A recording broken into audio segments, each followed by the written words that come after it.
Welcome to MLS Round-Up from We Are Soccer. I'm Craig Hearn, and as usual, I'm joined by Soccer Syndicate scout Brooks Laimbeer. Today, we're going to be chatting about CONCACAF Champions League, some news and rumors that we've heard. We've also got the games that happened over the past weekend in the MLS, and then upcoming games that Brooks and I are looking to. But first, Brooks, how are you, man? You doing all right this week? Yeah, I'm good. A lot of soccer watching this past weekend with USL beginning. So, watch the DCFC match on Saturday and some other matches to see the academy players playing for the MLS squads and some of the younger players around USL, and then MLS matches that we talked about on last episode. So, yeah, it was a good soccer filled weekend. That's for sure. Yeah, man, certainly. It seems like that's every weekend, and that will be every weekend for the next God knows how many months. It's a good thing. Don't get me wrong. I absolutely love it. And then this weekend, you and I are going out to watch DCFC as they open up the USL Championship at Keyworth Stadium. So it's going to be fun to watch, to see how they do there. Yeah. All right, man, let's jump in. We talked about it last week. It's the big news that's happened. CONCACAF Champions League. MLS teams advancing. We've got one or two teams advancing. One team who didn't advance. I know you're itching to talk about this. Which game do you want to start with? Do you want to start with that NYCFC Comunicaciones game, or where do you want to start, buddy? Yeah, let's start with the NYCFC match. So kind of what I stated last time was I was a bit nervous because 3-1, right? Like, you let an away goal in, it opens the door for massive things, and this result 4-2, at Comunicaciones, good thing they scored 2 goals and they scored 3 at home, because if it was like 2-1 or they only it was 4-1, it was really cutting it close. I think it's 6-5 on aggregate, 5-4 on aggregate. What was it? 6-5 on aggregate they advanced? They actually advanced due to away goals, which doesn't happen in UEFA Champions League. Yeah. It only happens here now. So yeah, they were ahead, and I thought they were going to breeze past Comunicaciones, but all of a sudden Comunicaciones beat them 4-2. They tied 4-4 on aggregate, and NYCFC advanced on away goals. That's crazy to me. They didn't play their best game, but advanced. They advanced the next round. That's all we asked for, right? Yeah, survive and advance, right? Some good highlights from that match, though. If anyone hasn't seen Tati Castellanos' free kick goal, bending it around the wall and into the lower corner on the near side of the keeper, was pretty amazing. And then I think that fourth goal from Comunicaciones, the 30-yard bomb that probably deflected off someone and left Sean Johnson just kind of wondering, how that happened, and the ball went in the back of the net. So, I watched part of that game. I was working on something the other night and I had it on. I was looking back and working, and they put NYCFC under siege, and I think any team that watches the team they play in the next round, I think they're going to evaluate what Comunicaciones did, and apparently it worked, and there was a really close goal early in the game in the first half where it looked like Sean Johnson was in his goal when he saved that ball. It might have been they didn't VAR, didn't have that like EPL does, where it's like, did it cross the line or not? They don't have that technology, the goal line technology, but he made the save and it was close and they were under siege, and whoever has that video in MLS team or CONCACAF, next team in CONCACAF to watch, NYCFC got exposed a bit, and it's about time, right? Exactly. Well, and like you said, it's just survive and advance, and they did that. They've gotten to the next round. They got to figure things out, because they can't have a close call like that again. A team that did not survive and advance, Montreal. They ended up losing. They tied with Cruz Azul over the weekend. Yesterday, and today, unfortunately, go down on aggregate 2-1, so they do not advance. Montreal out. Cruz Azul do advance. Were we expecting them to advance? Well, I don't believe we were really expecting them to advance. I think of all the 4 teams that advanced, past, that was a great win against Santos Laguna for Montreal, but I think you go up to Cruz Azul, one of the better, the top teams in Liga MX. Not that Santos Laguna isn't a good side, but I think that was of the 14 MLS teams that advanced. Montreal was going to have the toughest time. Yep. Watching their games, they struggle to score. Yep. They have a solid back line. Romo Kyoto's a solid guy up top. Georgi Mihailovic does very well in the wing. Victor Wanyama in the middle. It's tough. I mean, when you can't find the back of the net and you have chances and you're not creating chances, you're getting forward, but you're not creating anything dangerous in the box or combining to create anything dangerous. It's very difficult. So, Montreal has struggled and they've struggled in the league. They've struggled starting off in MLS and it's not gone well. So, they need to find form quickly, because if they don't, it could go south very quickly, especially when you're not scoring goals, because that's the sign, you need to add an attacker or you need to change up something in your system and your style of play, right? Agreed. The other team that we're looking forward to watching here is the New England Revolution as they take on Pumas. The Revs are currently 3-0 up on aggregate, but they head to Pumas to see if Pumas can take them down. I think the Revs will either draw this game or win and advance easily. Hope so anyway, right? That game is currently being played as we film this, so we don't know the score. But I mean, we're on the same page there, right? The Revs are such a good team. They got things figured out. They're going to advance past Pumas and get to the next round, as NYFC did.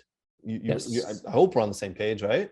Yeah, I mean, they took care of business at home and the blizzard they played in, and they took advantage of that environment. And Busca scoring twice, and I forgot who scored. He scored the first and last goal, the first and third goal. Now I forgot who scored the second goal.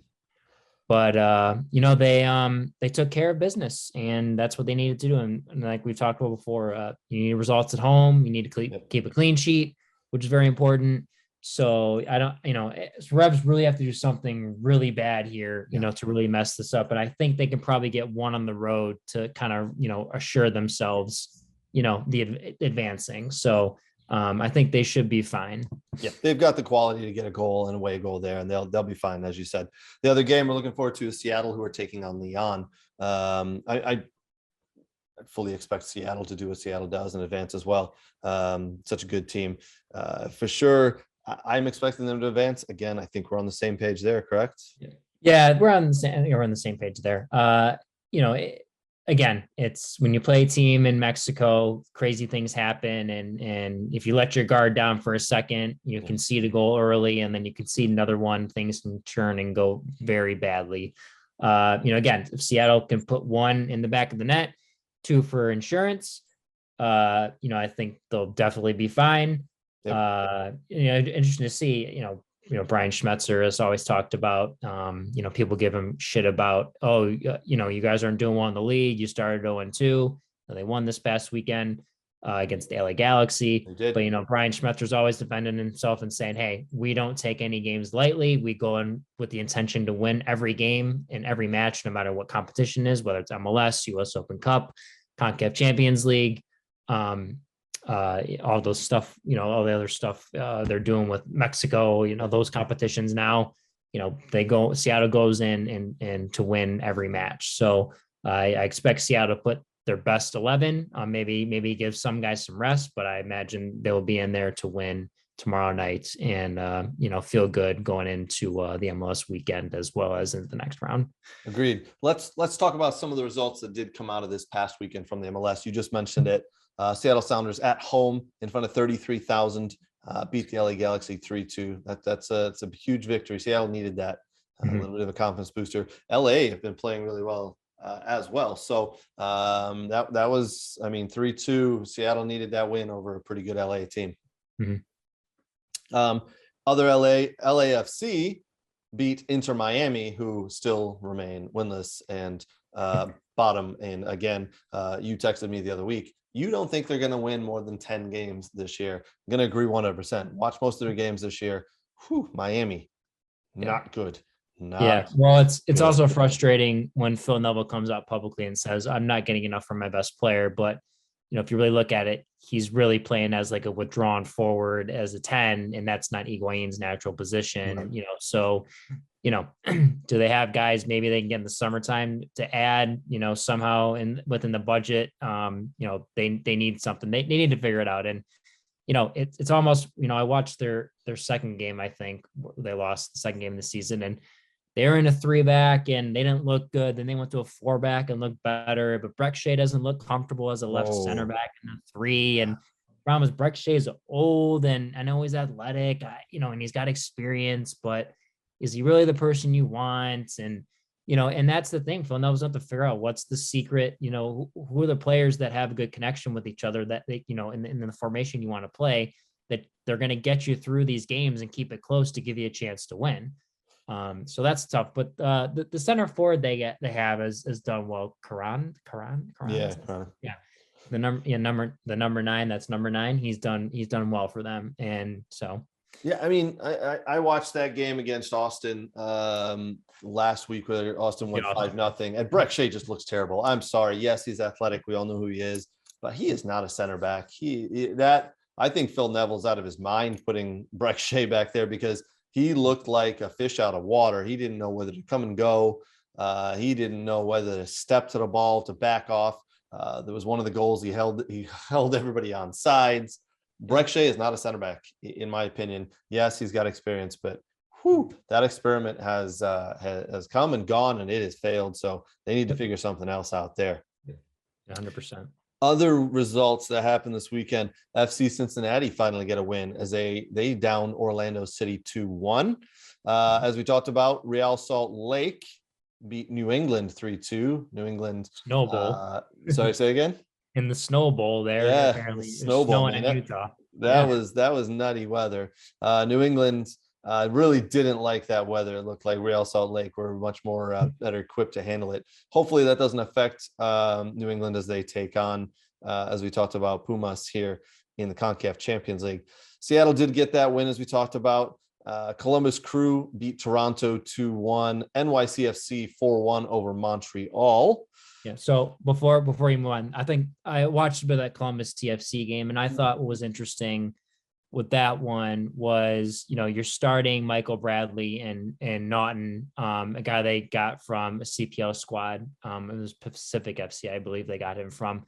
So 2 midfielders starting at center back for them because their center backs were injured and couldn't play. And I think that screams that they need depth at center back. So kind of what we talked about a few weeks ago is, if they can make room, I don't know what Insigne coming in, but is there a John Brooks call for TFC like I talked about? Because I don't think you want Michael Bradley playing in the center back position if you don't need him to. So, but I think TFC held their own though for a very, very long time, besides for the makeshift team that Bob Bradley had to put together because of some injuries at center back. But it's going to be a struggle for TFC, unfortunately. And, hopefully Bob finds the right connection of players and they can, win and get a couple points here and there. And then when Insigne comes in, hopefully then things can turn around a bit. So, just to mention for that TFC Columbus game.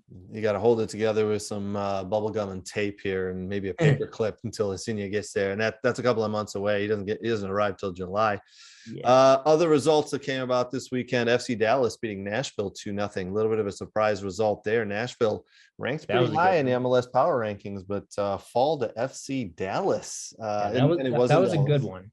Yeah. So I just kind of briefly just go over that one. Is I think the uniqueness of Dallas and Philly is that Dallas midfield was all academy kids. It was Cervania, Pamical, Cerrillo, and then the back line, draft pick of Hedges and a guy that's been a big mainstay for them and so I mean they look good. That the young academy midfield looked really good. Jesus Ferreira up top had some good moments.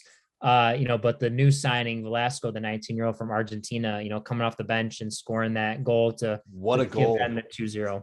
Yeah, it was a reflection of Mayer, but Jack Mayer messed up twice. He kept the first goal was his fault, and then unfortunately he tries to dive and block it, comes off and loops. Yeah, I mean just bad luck, but a great run by the young kid, the new signing, as you said, from midfield, running at defenders, running at experienced defenders too. Mm-hmm. So that great goal. If you guys haven't seen it, Google that. Other results: Colorado downing Sporting Kansas City 2-0, and the Timbers 1-0 over Austin FC.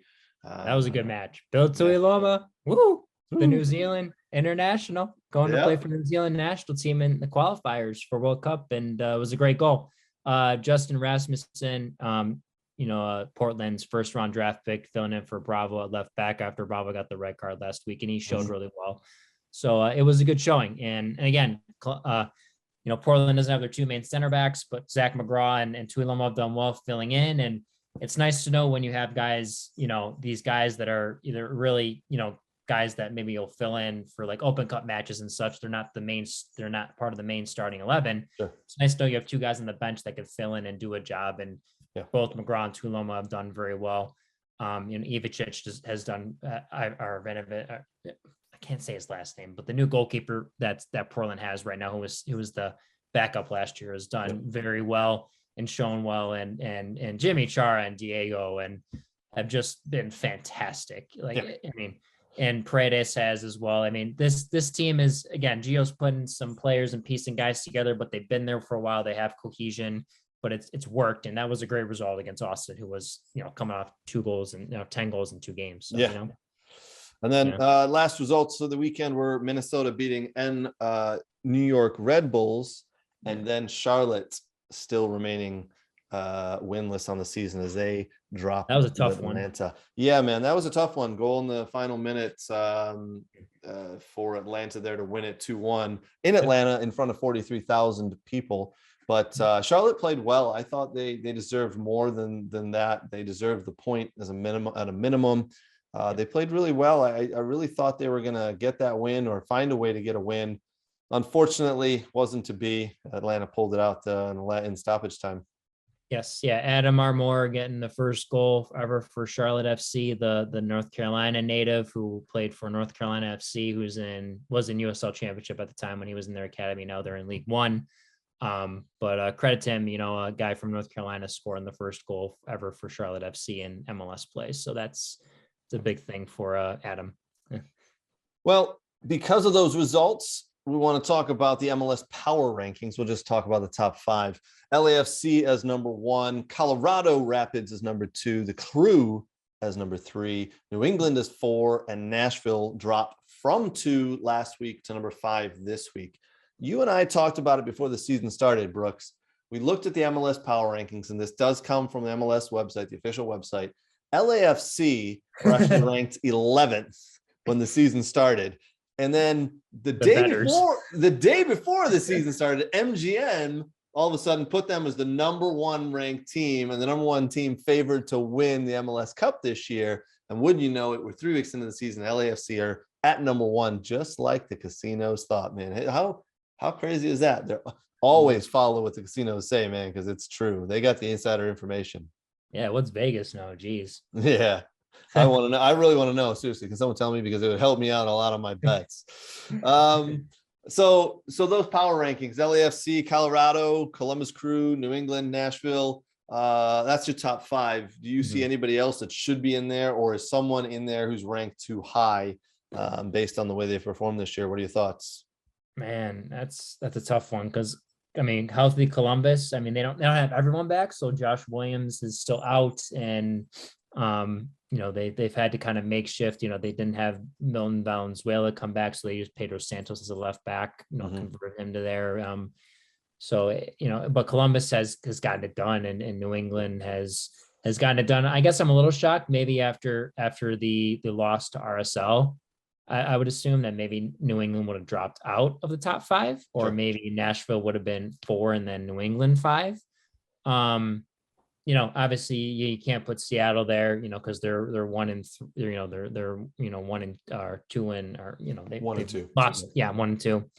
I don't, as well as Portland has played the first 2 matches, getting a draw at LAFC and the draw. Actually, really think about it, Portland got a draw against LAFC, who's 1, and a draw against New England, who's 4. And then they beat Austin, who started off pretty hot. So, I don't know, it's just, if we're going off that, why can't they be 5 and New England drop out and Nashville go to 4? But yeah, Colorado's an interesting one. I think they lost the home opener, and then they've kind of come back. That was a big win against SKC. So, but yeah, they're just rankings, and they're just opinions of the guys at MLS soccer. Exactly. So, Well, that might change next week as the games that are coming up this week. And let's talk about some of those. I know you've got 3 or 4 games coming up this Saturday and Sunday that you're looking forward to. What is give us a couple of games you're looking forward to and that people watching this should try to pay attention to for this weekend? Yeah, so I have 4 marked down. I have NYCFC versus Philly. So that's a rematch of last year's Eastern Conference final in the playoffs. Obviously NYCFC getting the better of Philly. So that'll be interesting. That's at Yankee Stadium. So smaller pitch. Yeah. Obviously, as we know, baseball's still they're not in a hiatus, but they're going to start later. So hopefully there's fresh grass there or somewhat of fresh grass. And, we'll see how Philly does on the smaller pitch, and NYCFC can still do well. I think I recall last year, NYCFC did much better on the road than they did at home, I believe. Sounds I'm right. not mistaken. Yep. I'm not mistaken. So that's one. Austin versus Seattle. So Seattle coming off the big win, and Austin just, losing 1-0 at Portland. Is Austin, are they real or is it fake? That's my question. After a tough loss at Portland, can they go home and give Seattle a game? And we know Seattle, especially if they win tomorrow night against Lyon, and then coming off the win against Galaxy, which is huge for them at home. They're carrying momentum, and Seattle doesn't have Rui Diaz or Ladero right now. So it's, we'll see what Austin does. Are they real or is it just talk right now? Let's see if the guys they can put something together down there. FC Dallas and PTFC, FC Dallas versus PTFC. So big win, as we talked about, for Dallas against Nashville. Portland come off a big win. Definitely two teams there that, that should be a very interesting match. Dallas usually gives Portland a very good match, and they have in the past. And then my last one is Chicago versus SKC. I thought Chicago with the 2-0 win against DC United, SKC coming off the loss, to Colorado. So, can Chicago carry the momentum? Because obviously they put 2 in the back of the net, and they've created a lot of chances with Shaqiri, and they look good. They look a lot better. I watched a little bit of that Chicago DC United match. So I think that's an intriguing match. Yep. Those are 4 good matchups. I've got 3 for you, and none of them are what you just named. You ready for this? I'm going to go in reverse order of when they're played, actually. So I'm looking forward to RSL at home to Nashville.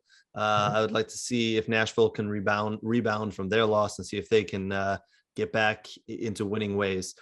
So that game is going to intrigue me.